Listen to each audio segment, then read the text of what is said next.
How to build a team, ഇതാണ് ഇന്നത്തെ നമ്മുടെ ടോപ്പിക്. എങ്ങനെ ഒരു ടീമിനെ ഡെവലപ്പ് ചെയ്യാം. ടീം ഡെവലപ്പിംഗ് ആയിട്ട് ബന്ധപ്പെട്ട് ഒട്ടനവധി വീഡിയോസ് നമ്മൾ പല രീതിയിലുള്ള ടോപ്പിക്കുകൾ റിലേറ്റഡ് ആയിട്ട് ചെയ്തിട്ടുണ്ടെങ്കിൽ പോലും നമ്മൾ ഒരു വ്യത്യസ്തമായിട്ടുള്ള രീതിയിൽ വളരെ സിമ്പിൾ ആയിട്ട് നിങ്ങൾ ചെയ്യേണ്ട അല്ലെങ്കിൽ നിങ്ങളുടെ സിസ്റ്റത്തിൽ ഉണ്ടായിരിക്കേണ്ട കുറച്ചധികം കാര്യങ്ങളെ കുറിച്ചിട്ടാണ് പറയുന്നത്. ഇന്ന് പറയാൻ വേണ്ടി പോകുന്ന ഈ ഒരു ടോപ്പിക്കിനുള്ളിലെ പല കാര്യങ്ങളെ കുറിച്ചിട്ടും ഞാൻ ഓൾറെഡി പറഞ്ഞ പോലെ വളരെ ഡീറ്റെയിൽ ആയിട്ട് ഓൾമോസ്റ്റ് എല്ലാ വീഡിയോയിലും ഡയറക്റ്റോ ഇൻഡയറക്റ്റോ എന്നുള്ള രീതിയിൽ നമ്മൾ മെൻഷൻ ചെയ്യാറുണ്ട്.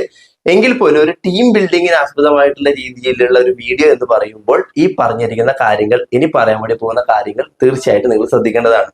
അതിനെ നമുക്കൊരു ഷോർട്ട് ഫോർമാറ്റിൽ ഇങ്ങനെ വിളിക്കാം: focus on ETR. What is ETR? Education, training, retail. ഈ മൂന്ന് കാര്യങ്ങളിൽ കൃത്യമായിട്ടുള്ള ഫോക്കസും കൃത്യമായിട്ടുള്ള സിസ്റ്റം റൺ ചെയ്താൽ മാത്രമേ നമുക്ക് നല്ലൊരു ടീമിനെ ഡെവലപ്പ് ചെയ്യാൻ വേണ്ടി സാധിക്കുകയുള്ളൂ. നമ്മളോ നമ്മുടെ ടീമോ ഒരു വ്യക്തിയെ പ്രോസ്പെക്ട് ലിസ്റ്റിന്റെ ഭാഗമായിട്ട് നമ്മൾ കണ്ടെത്തി, നമ്മൾ ആ വ്യക്തിനെ കണ്ടു, അപ്പോയിന്റ്മെന്റ് എടുത്തു, പ്ലാൻ കൊടുത്തു കഴിഞ്ഞ ശേഷം അദ്ദേഹം അതിൽ കൺവിൻസ്ഡ് ആയി, അദ്ദേഹത്തിന് പ്രൊഡക്റ്റുകൾ കാര്യങ്ങളൊക്കെ നമ്മൾ കൊടുത്തു. അതിനുശേഷം നടക്കുന്ന കാര്യങ്ങളാണ് ETR എന്ന് പറയുന്നതിൽ മെയിൻ ആയിട്ട് വരുന്നത്. ETRലെ ഈ മെൻഷൻ ചെയ്യുന്നത് നമ്മൾ ഓൾറെഡി പറഞ്ഞു, എഡ്യൂക്കേഷൻ എന്ന് പറയുമ്പോൾ വളരെ ബേസിക് ആയിട്ട് നിങ്ങൾ എല്ലാവരും ഇപ്പോൾ ജനറലി ചെയ്തുകൊണ്ടിരിക്കുന്ന ആ ഒരു കാര്യം തന്നെയാണ് എഡ്യൂക്കേഷൻ അബൌട്ട് അവർ ഫേം. നമ്മുടെ കമ്പനിയെ കുറിച്ചിട്ടുള്ള എഡ്യൂക്കേഷൻ, അതായത് അതിന് ഷോർട്ടായിട്ട് പറയാം, നമ്മുടെ പ്രൊഫൈൽ വളരെ വ്യക്തമാക്കി കൊടുക്കുക നമ്മുടെ ടീമിന്. നമ്മുടെ കമ്പനിയെ കുറിച്ചിട്ട് നമ്മുടെ പ്രൊഫൈലും വ്യക്തമല്ലെങ്കിൽ അവരെങ്ങനെ പിന്നീട് ഡ്യൂപ്ലിക്കേഷൻ ചെയ്യും, അവർക്ക് എങ്ങനെ ഒരു കോൺഫിഡൻസ് വരും എന്നുള്ളത് വളരെ പ്രധാനപ്പെട്ട ചോദ്യമാണ്. അപ്പൊ ആ ഒരു പ്രൊഫൈലിൽ മെയിൻ ആയിട്ട് പറയേണ്ടത് എന്താ? ഫൗണ്ടേഴ്സിന്റെ കാര്യങ്ങൾ, നമ്മുടെ കമ്പനിയുടെ ക്രെഡിബിലിറ്റി അല്ലെങ്കിൽ ആ ഒരു ട്രാക്ക് റെക്കോർഡ്, അത് റിലേറ്റഡ് ആയിട്ടുള്ള കാര്യങ്ങൾ അല്ലെ ഒന്നാമത്തെ ഭാഗം.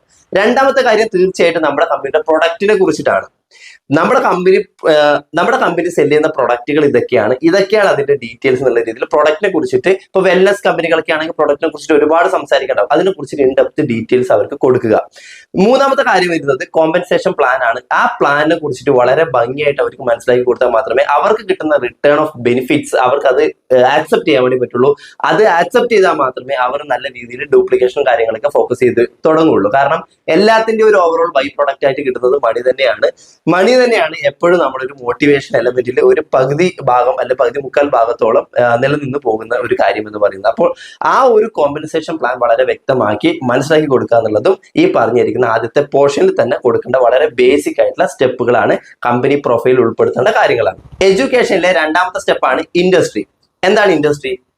എന്താണ് നെറ്റ്വർക്ക് മാർക്കറ്റിംഗ്, ഡയറക്ട് സെല്ലിംഗ് എന്ന് പറയുന്ന നമ്മുടെ ഈ ഒരു ഇൻഡസ്ട്രി, അല്ലെങ്കിൽ അതിന് വേണ്ടിയിട്ട് പ്രവർത്തിക്കുന്ന ഒരു മാർക്കറ്റിംഗ് പ്ലാൻ ആയിട്ടുള്ള മൾട്ടി ലെവൽ മാർക്കറ്റിംഗ് എന്ന് പറയുന്ന മാർക്കറ്റിംഗ് എന്താണ്, നമ്മുടെ ഈ മേഖല എന്താണ്, പ്രീവിയസ് ആയിട്ടുള്ള കാര്യങ്ങൾ എന്തൊക്കെയായിരുന്നു, ഇപ്പോൾ നടന്നുകൊണ്ടിരിക്കുന്ന പ്രസന്റ് സിനാരിയോ എന്താണ് ഫ്യൂച്ചറിലേക്ക് എക്സ്പെക്ട് ചെയ്യുന്നത്, അതിന്റെ ലീഗൽ വശങ്ങൾ, ഇതിനെക്കുറിച്ചൊക്കെ വളരെ വ്യക്തമായിട്ടുള്ള ഒരു ധാരണ ഉണ്ടായിരിക്കണം. അത് പറഞ്ഞു കൊടുക്കുന്നവർക്ക് വ്യക്തമായിട്ടുള്ള ഒരു ക്ലാരിറ്റി അതിലുണ്ടായിരിക്കണം. അപ്പോ ഇൻഡസ്ട്രിയെ കുറിച്ചിട്ടുള്ള ഒരു സൂചന അല്ലെങ്കിൽ ഇൻഡസ്ട്രിയെ കുറിച്ചിട്ട് ഡെപ്ത് ആയിട്ടുള്ള ഇത്തരത്തിലുള്ള കാര്യങ്ങൾ വളരെ കൃത്യമായിട്ട് മെൻഷൻ ചെയ്യുന്ന പ്രോഗ്രാമുകൾ നമ്മുടെ കമ്പനിയിൽ ഉണ്ടായിരിക്കണം എഡ്യൂക്കേഷന്റെ ഭാഗമായിട്ട്.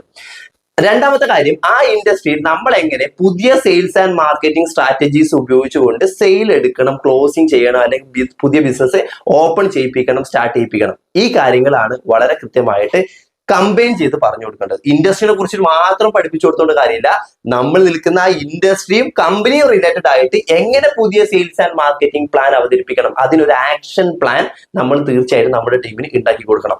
ആ ആക്ഷൻ പ്ലാൻ ആണ് അവരുടെ ഡെയിലി റുട്ടീൻ ആയിട്ട് അവർ ചെയ്യേണ്ടി വരിക, ഡെയിലി പ്രോഗ്രസിന്റെ ഭാഗമായിട്ട് ഉൾപ്പെടുത്തേണ്ടി വരിക, മാറ്റങ്ങളും കാര്യങ്ങളൊക്കെ. എന്നാൽ മാത്രമേ നമുക്ക് ഇന്നത്തെ രീതിയിൽ നെറ്റ്വർക്കിനെ ഉൾക്കൊള്ളാനും ഇന്നത്തെ രീതിയിൽ സെയിൽസ് എടുക്കാനും പറ്റത്തുള്ളൂ എന്നുള്ളതാണ് വളരെ വിലപ്പെട്ടതായിട്ടുള്ള ഒരു ഇൻഫർമേഷൻ. രണ്ടാമത്തെ ഭാഗം T ആണ്. T four training.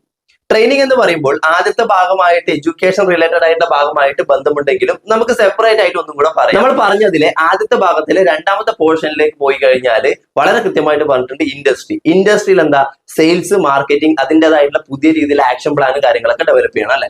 അപ്പൊ ഇത് എങ്ങനെയാണ് ഈ ഇൻഡസ്ട്രി വർക്ക് ഔട്ട് ആവുന്നത്, എങ്ങനെയാണ് അതിന്റെ ആക്ഷൻ പ്ലാൻ നമ്മൾ പ്രാവർത്തികമാക്കി ചെയ്തെടുക്കേണ്ടത്, ഇതിന്റെ ഡെമോൺസ്ട്രേഷൻസ്, ഇതിലുള്ള എക്സ്പീരിയൻസ് ഉള്ള കാര്യങ്ങൾ അവരുടെ എക്സ്പീരിയൻസ് ഷെയർ ചെയ്യുക, ഓവർ മോട്ടിവേഷൻ മാത്രമായിട്ട് ഒതുങ്ങി നിൽക്കാത്ത രീതിയിൽ അതിന്റെ അതിന്റെ റിയാലിറ്റി, റിയൽ ഫേസ്, അതിന്റെ റിലേറ്റഡ് ആയിട്ടുള്ള കാര്യങ്ങൾ കൂടെ, പുതിയ ടെക്നോളജി റിലേറ്റഡ് ആയിട്ടുള്ള കാര്യങ്ങൾ കൂടെ മെൻഷൻ ചെയ്തിട്ടുള്ള പ്രോഗ്രാമുകളാണ് നമുക്ക് വേണ്ടത്.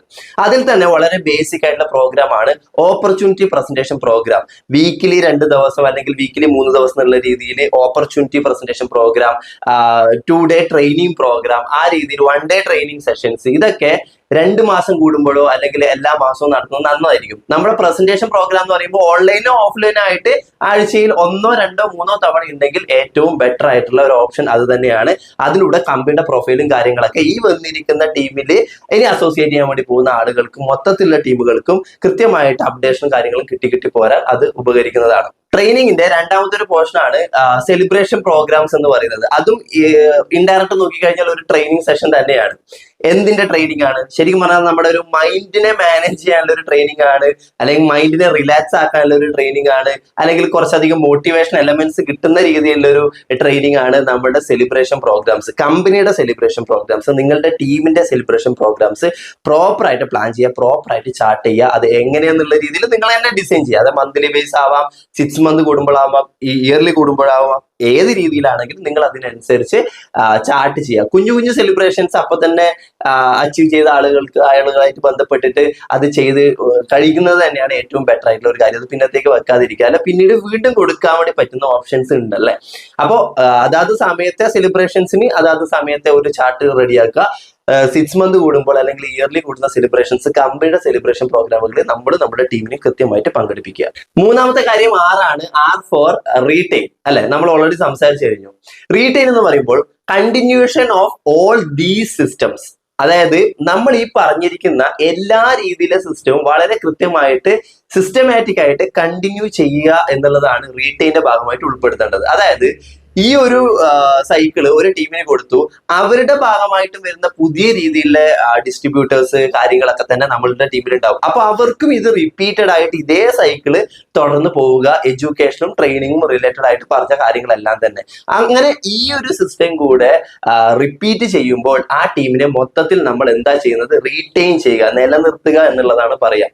നമുക്ക് ഒരു ബിസിനസ്സിൽ 2 കാര്യങ്ങളുണ്ട്, ഒന്ന് പ്രോസ്പെക്ടിങ്ങും 2 റീറ്റെയിനിങ്ങും. ഇങ്ങനെ വീണ്ടും ആ ടീമിലേക്ക് ഇത്തരത്തിലുള്ള സിസ്റ്റങ്ങളും കാര്യങ്ങളൊക്കെ കൊടുക്കുമ്പോൾ ആ ടീമിനെ നല്ല രീതിയിൽ അത് റീറ്റെയിൻ ചെയ്ത് പോരുകയും നമ്മുടെ ടീമിൽ നിന്ന് വലിയ രീതിയിൽ കൊഴിഞ്ഞു പോക്കലുകളോ കാര്യങ്ങളോ ഒന്നും ഇല്ലാതെ മുന്നോട്ട് പോവുകയും വളരെ ഭംഗിയായിട്ട് ഡ്യൂപ്ലിക്കേഷൻ നടക്കുകയും ചെയ്യും. ഒരു ടീമിനെ ബിൽഡ് ചെയ്യുമ്പോൾ ഈ 3 കാര്യങ്ങളിൽ ഏറ്റവും കൂടുതൽ ഫോക്കസ് ചെയ്യുന്ന ഒരു ടീമാണ് നിങ്ങൾക്കുള്ളതെങ്കിൽ തീർച്ചയായിട്ടും നിങ്ങളുടെ ടീം എന്നും നിങ്ങളുടെ കൂടെ തന്നെ ഉണ്ടാവും.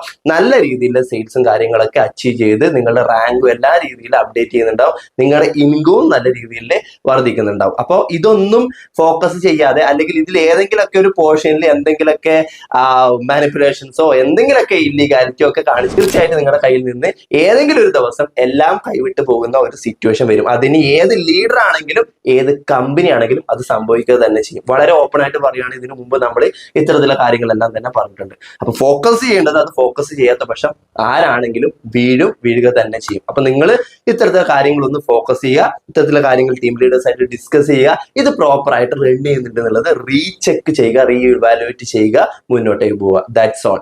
നല്ല രീതിയിൽ ഒരു ടീമിനെ ബിൽഡ് ചെയ്യാൻ എല്ലാവർക്കും പറ്റട്ടെ. Thank you so much.